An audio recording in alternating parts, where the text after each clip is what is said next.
It happened to me when I was 10 years old. And since that time, I've never even gone home. The perpetrator was my own father. Huyo mwanaume hakuniwachilia tu hivyo, alikuwa ananisumbua juu time yenye nilipata job alikuwa ananipiga, bado akaendelea tu kunipiga. Unavumilia kuchapwa, unavumilia shida, unavumilia kunyimwa chakula. Tunaona kama males wote wenye wanakuja mbele yetu ni kama ni maadui, kwa sababu vitu zetu tunaona wakifanya wako so heartless sana.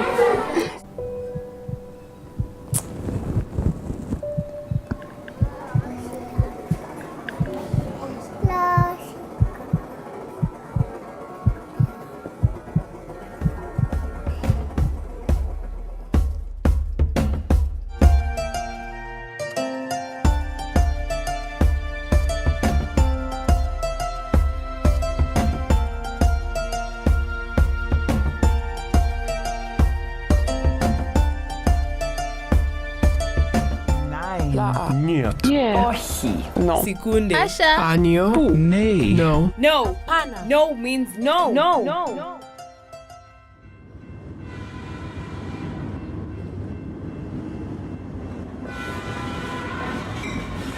One in 3 women and girls worldwide have experienced sexual violence during their lifetime. Less than 40% of them seek help or support, and of these, only 10% of them seek support from the police. We decided to go into an informal settlement in Nairobi, known as Kangemi, to shed light on gender-based violence that goes unmentioned, unreported, and undocumented. What would you do if the person who attacked you is the very person you're supposed to run to in your time of need? Kidogo hivi akafunga mlango. Kufunga mlango, niko hapa sitajiweza. Akaniambia nisijaribu kupiga nduru juu yeye yuko duty. Nikaogopa. Ndio sasa nikaona amenirusha chini na akatoa bunduki. Hiyo ikaniogopesha kabisa. Ngaje ndio nimezaliwa kwa polisi lakini sijazoea bunduki. Aya, ndio sasa hii akanirarulia nguo na akaniambia hii maneno usiende ukaseme mahali popote. Unapata kama kwenye tunaishi, bwana jirani yetu anatoka huko amekunywa pombe kisha anaanza kumpiga. Hadi kuna siku alimpiga hadi akamkata masikio. Utapata pia seme kama hivyo tu, kama ana mzazi na ana pesa za kumpeleka shule, kuna mtu anamharasi huko nje, have sex na yeye. But sasa juu anaona ana pesa za kwenda shule, itambidi tu engage in sex ndo apate pesa ndo aende shule. Kutoka miaka 10 tumepelekana vita, tunakaa vizuri, tunakaa vibaya. Tunapigana, yatumalizange kama mwezi kama hatujapigana. From the heart of the slum to the leafy suburbs of Nairobi, we crossed over from the tears of the oppressed to the voice of survival. It happened to me when I was 10 years old. I didn't speak about it until I was 45 because the perpetrator was my own father.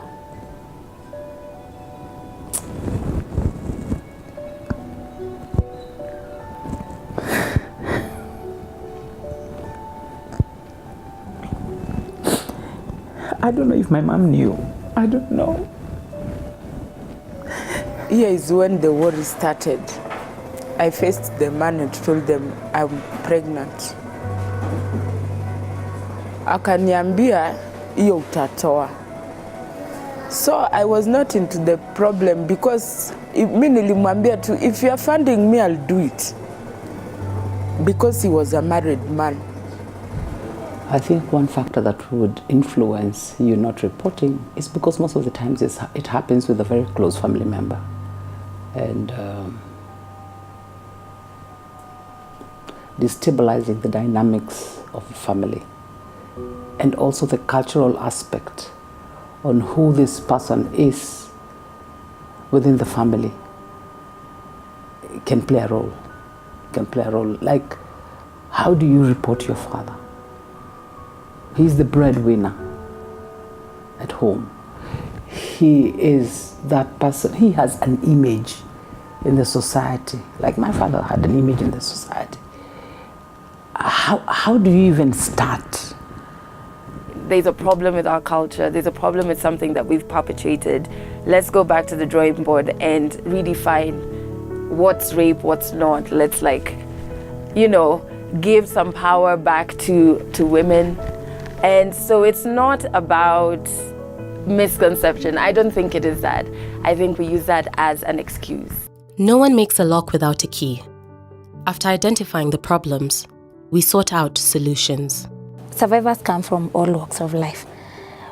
Solutions must come from everyone, from mothers who are raising sons, from educating them how to be positive male figures in the community, from fathers empowering their daughters to report cases of violence, from fathers being role models to their children, both male and female. Because if I grew up seeing my mother being beaten by my father, how would I, as a girl, not see it as a norm in my own marriage? From churches denouncing violence in marriages and in the homestead.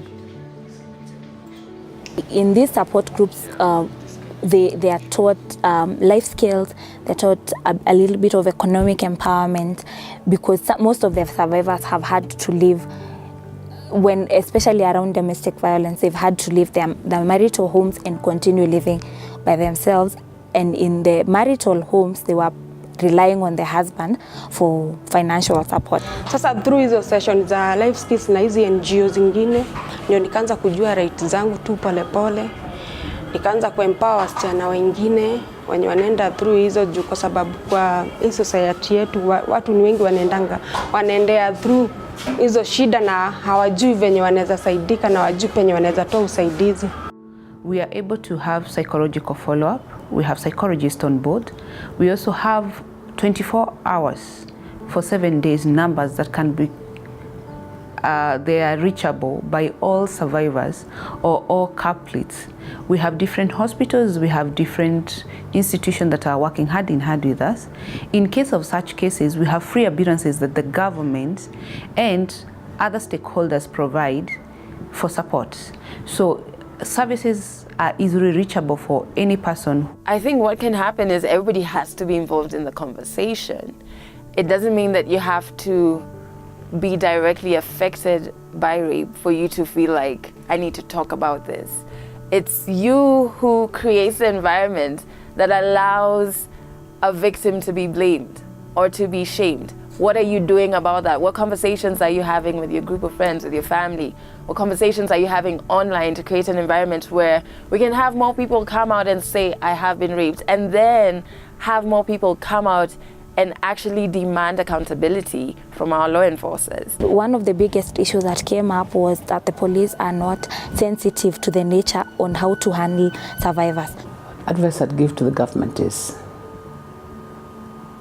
to make sure that in every school, kindergarten, schools, primary schools especially, there is a competent psychologist who will be able to see the telltale signs in the children, because you see them.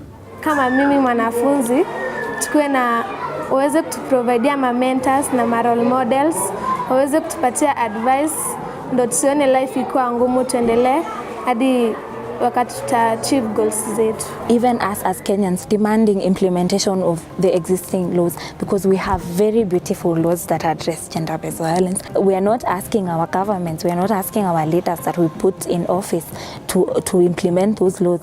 When a tear comes out, the heart relieves, other than keeping quiet. Yeah. Educate a girl and she can change the world. Because little girls with dreams become women with vision. When I grow up, I want to be a surgeon. I want to be a model, an architect, a university lecturer, a doctor, a judge, a journalist. Pursuing my degree in business. Focusing in journalism.